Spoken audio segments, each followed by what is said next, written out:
Have you ever seen one of these dent popper kits that you see? I've seen them on social media.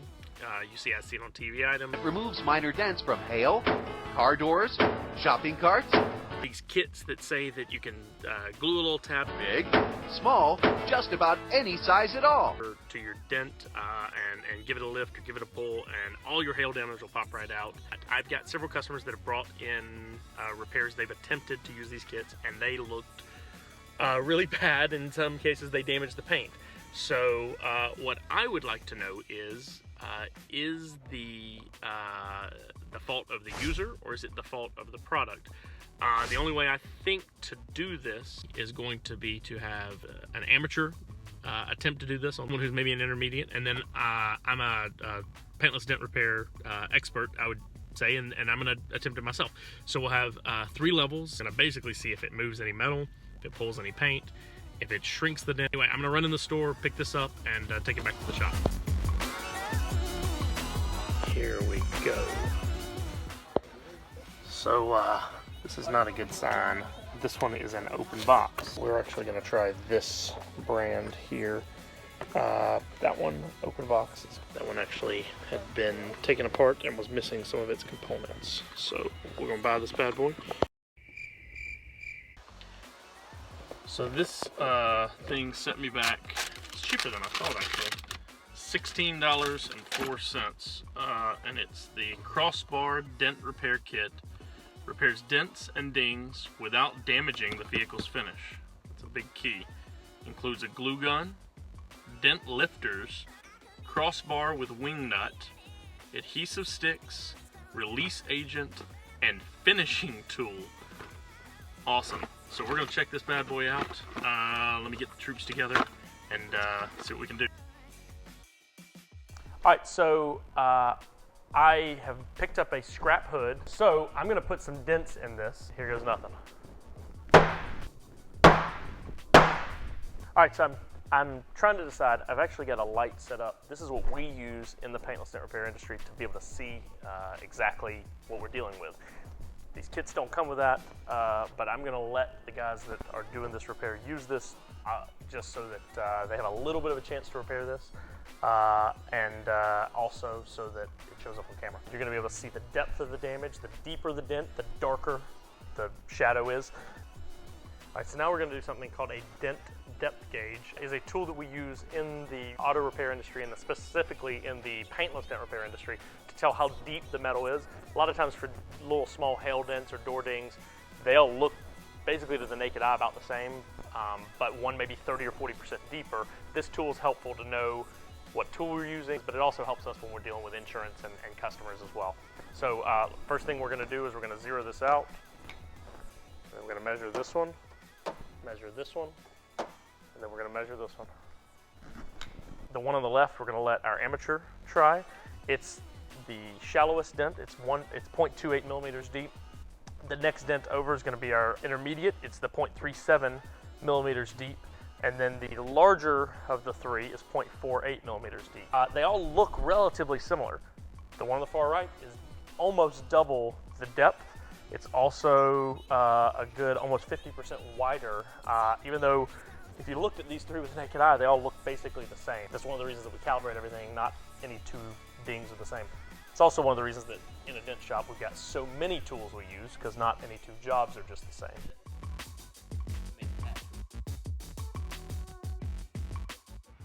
All right, Jason, you work on cars a lot? I do. All right. What kind of car do you have? We can do-it-yourselfer. All right. What kind of car do you drive? I drive a '71 Chevy El Camino Super Sport. I've taken apart most of, well, a good bit of stuff under the hood. Big at YouTube research, so, okay. And that's where I get most of my experience. Oh. All right. And Taylor, how long have you worked here at Easy Dent?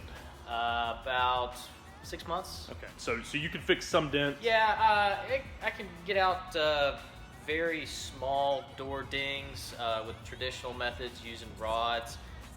Glue pulling still fairly new. Initially looking at it, I've never really used hot glue before, so I think my biggest reservation is the thing I would research the most is this hot glue stuff. Step 1, we're basically operating the glue gun, and then we're going to clean the surface, and then start applying our tabs. Looks like nail polish remover, release agent. So it's not nail polish, it's release agent. So see, we got our little brush. Nice and clean.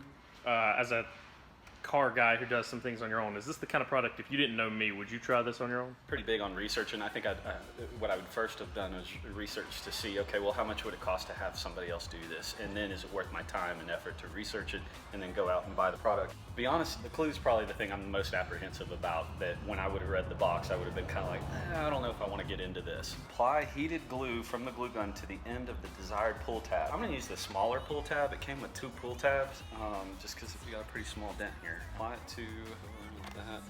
See, it's already messy, and I don't mind grease, but glue. Oh, you're supposed to be wearing gloves. I think I read that on here too. I'm not wearing gloves. Place the pull tab on the center of the dent and hold there for 10 seconds.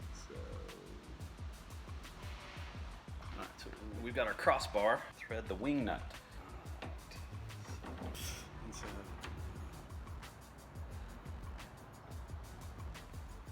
There's a lot of finesse to this job. That's another reason why I would have probably likely outsourced this if I could. But to be honest, if I screw it up, I know a good dent guy. Because basically at this point, like I don't know, I just did a couple turns, and I didn't even touch it right then. Dent's still there. Dent's still there. So we might have to try again. Let me see if I can get the glue off of here first, because if I'm gonna have to restart this. Yeah, I thought this part would be harder. Push down a little harder than I did last time. Actually, it does look like it's moving a little bit. I'm gonna try it just a little bit more. So last time, you'll remember it just popped right off, so it didn't do something right last time. I think it says it's just supposed to pop this off. Apply 2 drops of release agent. 2 drops, no more. We'll call that 2 drops. You saw I did something, like I definitely did it different this time, because last time it just popped off without even me trying. That seemed a little scary. The dent's still there. Not a whole lot of difference. So how many? A lot more. It's either the 5th or the 6th. I kind of lost track. But I am feeling a little more comfortable with the tools and not as scared about what I'm doing. I guess like when I first did it, I was being real delicate and kind of afraid to turn it too much. I learned from the last couple pulls that were off camera.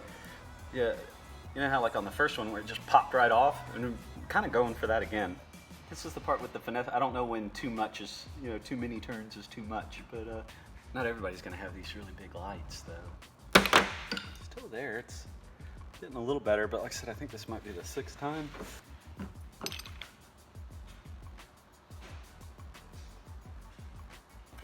But it's probably been 40 minutes now, I don't know, something like that. All right, so what are we doing here? Well, so that was, I think, number 6, and I tried the different tab. Right now, I guess if I had to assess it, I'd probably say like, I think it's at least half better, 50% better than what it was, and that's after 6 attempts and kind of familiarize myself with the tools and everything in the package. But I mean, it's probably been about an hour now, and it's only maybe 50% better. And then it came with this finishing tool that it doesn't really say much about. I think I am not going to hit that. Okay. That's what she said. That's 6 times. I could keep going and okay, so next time it might be 10% better, and the next time 10% better, but I'm just getting 10% better of 10%, if that makes sense. What this depth gauge is telling us is that after Jason's pull, he's basically pulled the entire dent, the circumference around the dent up, but the center's still low. The entire thing's reading at negative 0.07 millimeters, meaning it's actually become a volcano now. You've got a high mountain with a pit in the middle of it. So really, in order to repair this, Jason would basically need to go down and knock this dent back down, because it's really not going to come out. It's just going to keep raising a volcano around the dent the way it was being pulled. So we'll see what Taylor can do now. All right, Taylor, have you checked out the products? Have you checked out your dent? What do you think about this? It's kind of cheaply made. Something I did notice though, these tabs that they give you, they seem to have a little pit in the middle. There's a little hole in the very center of these. The tabs that we find that we have success with, they're completely flat. The glue actually, when it's flat like that, adheres to the very center of the pit of the dent. These ones that they give you, since it has that little hole there, the glue's actually not gonna pull from the center. I think that's why I noticed that Jason didn't pull the very center of it. I'm not going to give you the hour and a half that Jason took on it either, by the way. So all right. we got work to do. Thread down. Okay, pulled a little bit. It seems to kind of shallowed out a little bit better. All right, so this is after my first pull. I removed the glue that was left on the tab, but now you can see that there's glue left in that that circular kind of inner part there.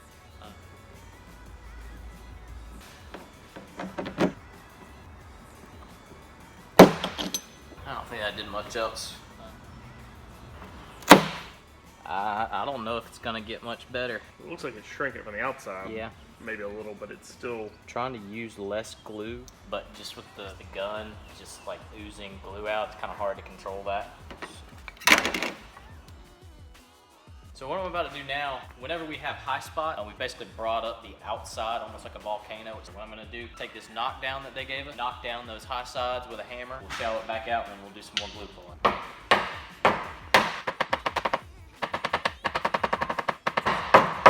All right, so I knocked down some of the higher spots there. Something I just realized, I can see these high spots because I have this fog light that we use. You're not gonna be able to see those high spots just in natural lighting. So this is useless basically in natural light. I'm gonna do some more glue pulling and see if we can get it close. All right, so I've done about 8 or 9 glue pulls already, spent about 40 minutes on it.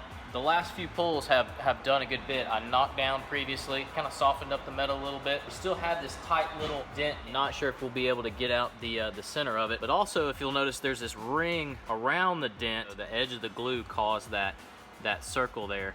We'll have to wet sand and buff that to get the little scratches out. That's the potential when you use these kits that it'll actually potentially damage the paint. All right, so we've had Jason try to do this dent. We have Taylor that's got some experience with glue pulling. I've been doing paintless dent repair for about 12 years now. So we're gonna see how this goes. I can already tell I hate this thing. What? I'm not sure what it is in this glue. Probably just cheaply made. It's leaving like little rings and residue. It's probably hard to pick up on the camera. But if you do this on your own, if you try to use one of these, you need to be prepared to probably wet sand and buff when you're done with it. So after 2 pulls, so far verify that this is a poorly made product, to say the least. I'm gonna keep trying. If you're using tools that real technicians use, I would have already had some results from this. What we typically will use glue pulling methods for is things like for hail damage and door dings and things that basically you can't get a tool behind on a rail of a vehicle. So you do have to use glue pulling some. My guess is that someone saw actual technicians using actual tools and said, huh, I bet I can make a cheap knockoff version of that, 15, 20 bucks a piece. They're selling these kits, making a few dollars. And unfortunately, this is still not pulling very well. I do this every day for a living, and I like what I do. This would frustrate me. It's not actually improving, it's just making it different. Basically, this tool has pulled up a mountain. So I've got this high spot, and you've got a dent still in the middle. What happens is metal will lock up and won't continue to pull. It's just gonna get tighter and tighter and tighter. What you have to do is essentially knock the edges down. So I'm gonna use this finishing tool, like several things of this kit. This seems like it's just kind of a cheap knockoff. It's pretty poorly molded. This is clearly just 2 pieces glued together. That will mar paint. I'm using just one of the hammers that we have. If you're gonna try this at home, don't use a metal hammer. I'm gonna knock these edges down and try to release some of that pressure. That's the strongest pull we've had. It still didn't snap, but it did hold the longest. I pulled it almost entirely up high. It's fairly even. Okay, so now we're gonna knock this down again. I'm gonna do one more pull right in the center, and this one should be pretty close to being done. So this is the end result of mine. It's pretty darn close. You can see some scratches in it. We haven't wet sanded or buffed it. Again, we were trying to do everything that was in this box. I'm done with mine, and it's about as close to perfect as I think you can make it with these kits. Here are my thoughts. These kits are a really cheap knockoff of a real tool. Things like this right here. This is a mini lifter. This is a cheap version of a really nice mini lifter. My honest advice is most people who try to do this on their own vehicle are going to do more damage. They may make the dent a little better, I don't honestly think that, I think that 99 out of 100 people are not going to make this anywhere near perfect. We had, obviously with Jason's, his made it maybe 50 or 60% better, and it took about an hour and a half. With Taylor's, his came out close to 85%, maybe 90%. Still had a little pit in the middle. He's been doing this for 6 months, and this is 40 minutes of his time for 6 months. It shouldn't take that long if you're using the right tools. And then for me, this is something that, again, it took me probably 25 minutes to do. If I had the real tools and the right glue, a lot nicer glue guns that have a controlled temperature. We use glue that's custom made that doesn't damage the cars. It doesn't damage the finish like this one did. Better tabs. The tabs we use, as I said, tend to be a lot flatter. They're a lot better mold. Feel free to check it out. If you want to try this yourself, go for it. Just know that it is a risk that's involved. Some of the repairs that we get that come back to us, it costs them time and money in the end. If you're a DIYer and you want to give it a shot, I think that the tool is a not very well made tool. I think that this experiment shows that it's probably user error. It's probably people that just think it looks easier than it actually is, because I am able to fix it, and you can see improvements as the person's skill levels improve. Anyways, we're going to post a video about glue pool using the actual glue pool products. If you have any questions at all, hit us up. Thanks.